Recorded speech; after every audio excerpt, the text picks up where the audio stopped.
बिस्मिल्लाहिर्रहमानिर्रहीम अस्सलाम वालेकुम नाज़रीन, मैं हूँ आपका मेज़बान दानिश अंसारी और आप देख रहे हैं मेरा YouTube channel Danish Ansari official. नाज़रीन, आज हम बात करेंगे मलिक महबूब साहब से। आप सबके फेवरेट हैं, मशहूर एस्ट्रोलॉजर हैं। अस्सलाम वालेकुम मलिक साहब, कैसे हैं आप?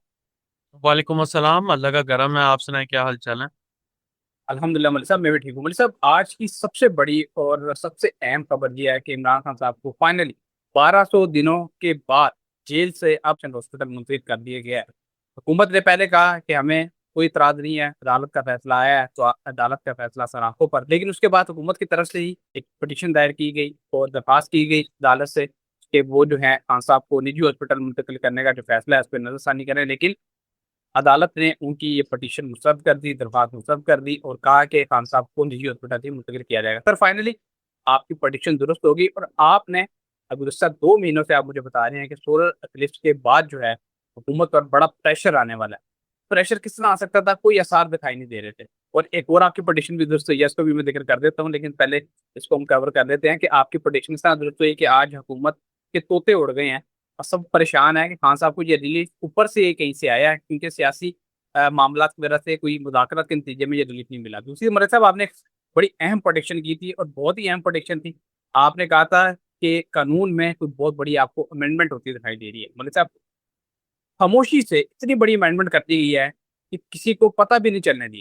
अमेंडमेंट क्या हुई है कि चीफ ऑफ डिफेंस फोर्सेज यानी कि फील्ड मार्शल आसिम मुनीर साहब को मसल्ह अफवाज के वसी तर अख्तियार देने का बिल पार्लियामेंट से मंजूर हो चुका है और मीडिया इसका जिक्र तक नहीं कर रहा। मलिक साहब, दो अहम प्रोटेक्शन आपकी जरूरत हुई, आगे आप सिचुएशन क्या देखते देखिए, वैसे तो एक प्रिडिक्शन मैंने और भी की हुई है, और वो अभी तक दुरुस्त नहीं हुई है। वो खैर उसका जिक्र बाद में करेंगे। आज जरा शुक्र है, अल्हम्दुलिल्लाह, कुछ बेहतर खबरें मिलने को सुनी गई हैं।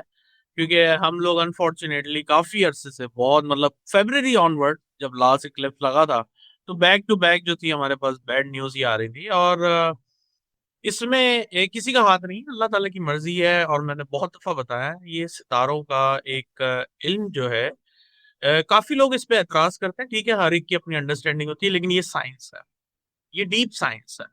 और उस साइंस को पढ़ना अगर इतना आसान होता, और या यूं कहा जाए कि ये इतनी इजी होती, तो फिर हर कोई इधर एस्ट्रोलॉजर और एक तरह का आपको साइकिक पर्सन मिल जाता। इवन कि मैं कभी अपने आप को, अगर आप बोलते भी हैं तो मैं कोशिश करता हूँ कि मैं ये ना बोलूँ कि मैं एस्ट्रोलॉजर हूँ। मैं ये बोलता हूँ मैं स्टूडेंट हूँ एस्ट्रोलॉजी का, दैट्स इट। बहुत सारी चीजें सीखने को मिलती हैं और मिलती रहती हैं जब तक इंसान इसके ऊपर काम करे। ये वो सब्जेक्ट है जो जितना मर्जी आप इसको पढ़ ले, जितना मर्जी अब्सॉर्ब कर ले, ये 100% कभी भी नहीं किसी इंसान को आता। और इसीलिए प्रिडिक्शन हमारी 50 to 60, 60 to 70% हाईएस्ट रेशो पे पूरी होती है। इसके अलावा बाकी अल्लाह ताला का ही जो हुक्म होता है, तो वही होता है। तो ये जो प्रिडिक्शन थी, ये इसलिए बहुत ज्यादा हाईलाइटेड हो रही थी। आप बोलेंगे बाकी क्यों नहीं होती, ये इसलिए हाईलाइटेड हो रही थी कि ये एक जैसे वो बोलते हैं ना कि 3 4 जायचों में बड़ी कॉमन सी तब्दीलियां नजर आ रही थी, जिसमें एक इमरान खान का जायचा था, जो वक्ती जायचा है। मैं पहले से डिस्क्लेमर दे दूं, क्योंकि मैं इनके जो बर्थ चार्ट है उसके ऊपर काम नहीं करता। एक तो उसमें बहुत मेजर चेंजेस आ रही थी। दूसरी बात, हुकूमत के लिए जो उन्होंने हल्फ लिया हुआ था, उस साइचे में भी बहुत क्रिटिकल जोन में ये इक्लिप्स लगा है। और तीसरी इंपॉर्टेंट बात, पाकिस्तान के जायचे में ये इक्लिप्स लगा है 5 घर में। तो ये सब चीजें एक चीज बड़ी पॉइंट आउट कर रही थी कि बहुत मेजर तब्दीली अभी ड्यू हो गई है। और यहाँ से जो मैंने आपको 12 तारीख को भी बताया था कि आप 15 तारीख के बाद से देखें, जैसे जैसे सन केतु का कंजंक्शन क्लोज होता जाएगा। अभी भी क्लोज नहीं हुआ। एक्चुअली ये जब 3 डिग्री का फासला रह जाता है दो प्लेनेट के बीच में, तो वो यूं समझें कि बहुत ही एक तरह से 75%, 85%, 70 to 80% जो है, वो दो प्लेनेट के कंजंक्शन के रिजल्ट आने शुरू हो जाते हैं। तो मैंने आपको इसलिए पर्टिकुलर 20 और 21 तारीख दी हुई थी। और 20 21 तारीख बहुत इंपॉर्टेंट मेरे ख्याल से पाकिस्तान के लिए है। टर्निंग पॉइंट आया है। और पहले भी आप बोल रहे थे कि पहली दफा ये, मेरे ख्याल से खान साहब को बहुत सी दफा निकाला गया होगा, और उसका जिक्र नहीं हुआ, वो अलग बात है। तो अगर ये ऑफिशियली जिक्र हुआ है, तो इसका मतलब ये है कि पाकिस्तान के अंदर बहुत मेजर चेंजेस आ गए। अब ड्यू की बात खत्म हो गई है, अब मेजर चेंजेस आ गए हैं। यहां से आप देखें, जो मैंने आपको आज से 5 दिन पहले बताया था कि थरथल्ली मचने वाली है, एक क्योस आपको पॉलिटिक्स में नजर आएगा, और वो ही हुआ है। वो अलग बात है, रीजन कोई भी बन सकता है, इसमें खान साहब रीजन बन गए हैं। लेकिन मैं आपको एक सही बात बताऊं, मुझे ये प्रेशर बहुत सी जगहों से, अलग अलग सेक्टर, अलग अलग डिपार्टमेंट, या वॉट एवर जो भी वहां पे है, पार्टीज हैं, ऑपोजिशन है, अलग अलग चीजों से आता हुआ दिख रहा है। और प्लस इसमें राहु की इन्वॉल्वमेंट है। राहु का मतलब होता है कि इसमें फॉरेन अफेयर्स का डेफिनेटली कोई ना कोई हाथ होगा पीछे, माने ना माने। मलिक साहब, अभी आपने जिक्र किया है कि प्रेशर मुख्तलिफ जगहों से आता दिखाई दे रहा है, और आज ही की सबसे बड़ी खबर यह है कि खान साहब को जब अस्पताल मुंतकिल नहीं किया जा रहा था, अदालत के ऑर्डर पर अमल पैरा नहीं किया जा रहा था, तो मौलाना फजल रहमान और महमूद चकजई और मौलाना नासिर अब्बास, ये सब लोग एक प्लेटफॉर्म पे इकट्ठे हो गए, जो बेसिकली अपोजिशन इत्तेहाद बनाया, और उन्होंने कहा कि हुकूमत को हम प्रेशराइज करेंगे।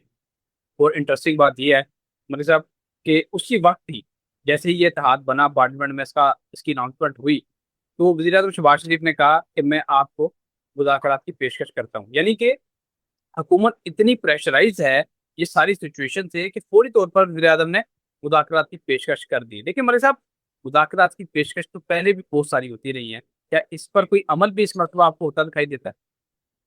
देखिए, वो आपने बड़ी अच्छी बात की है कि 3 साल में पता नहीं कितनी दफा मुज़ाकरात हुए, खत्म हुए, और फिर एंड में बोलते हैं ऐसा कोई बात ही नहीं थी।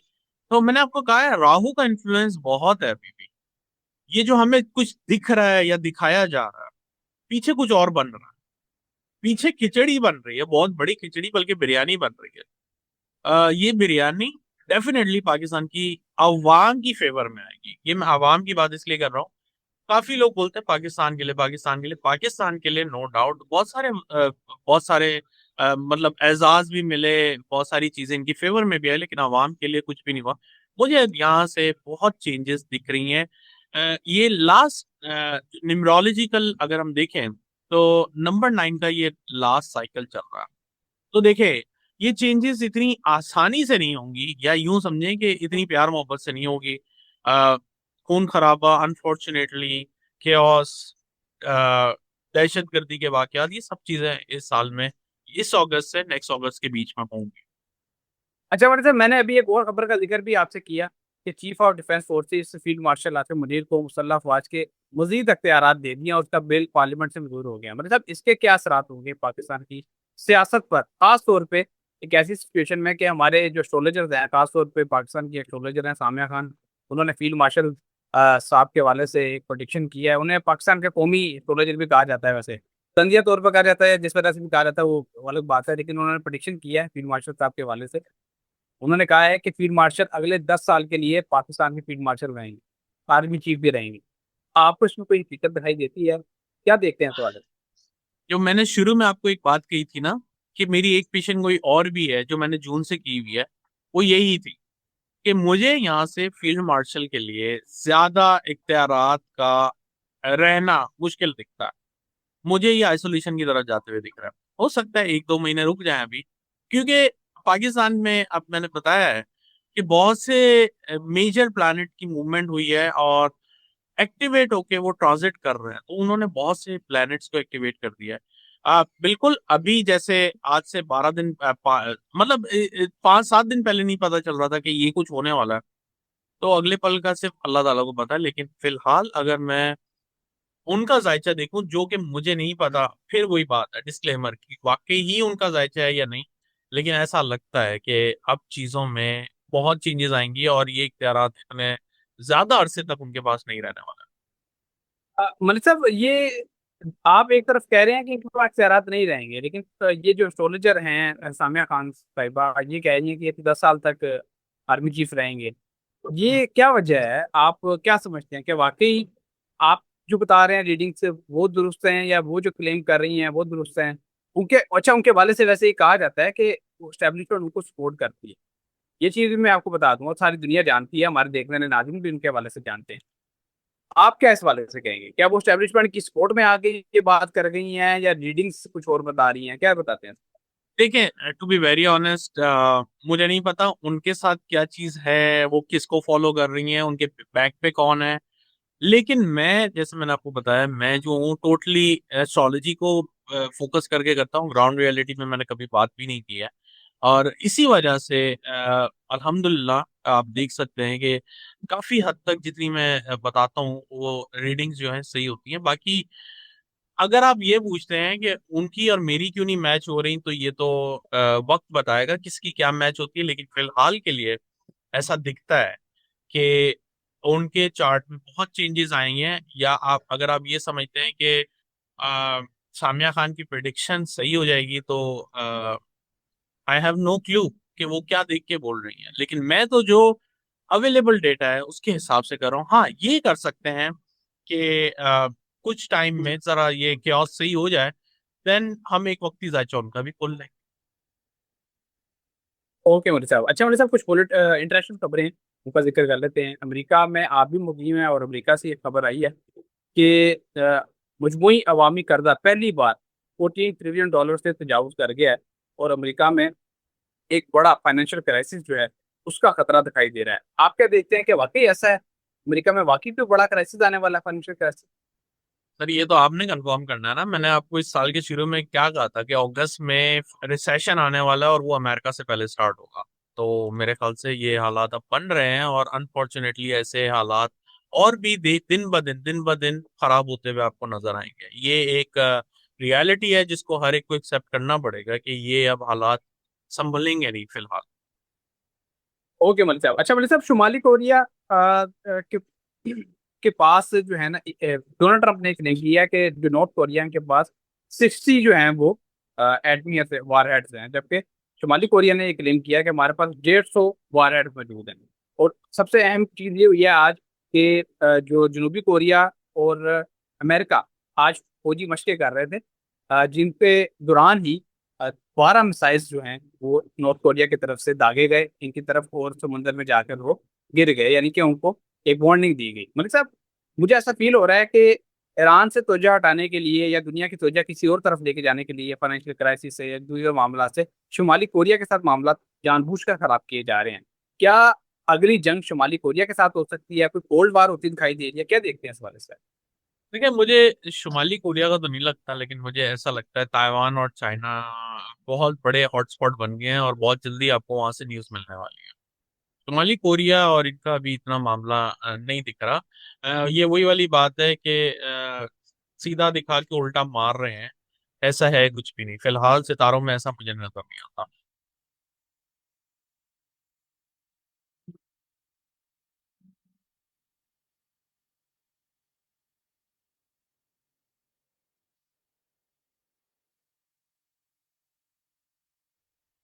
बहुत शुक्रिया मनी साहब, आपने अपने कीमती वक्त में से कुछ वक्त निकाला, इतनी जबरदस्त प्रेडिक्शन और मालूमात हमारे साथ शेयर की। इंशाल्लाह नेक्स्ट प्रोग्राम में ऐसी दिलचस्प टॉपिक के साथ दोबारा पेश होंगे। अगली वीडियो तक के लिए मुझे और मलिक महबूब साहब को इजाजत दीजिए। अल्लाह हाफिज़।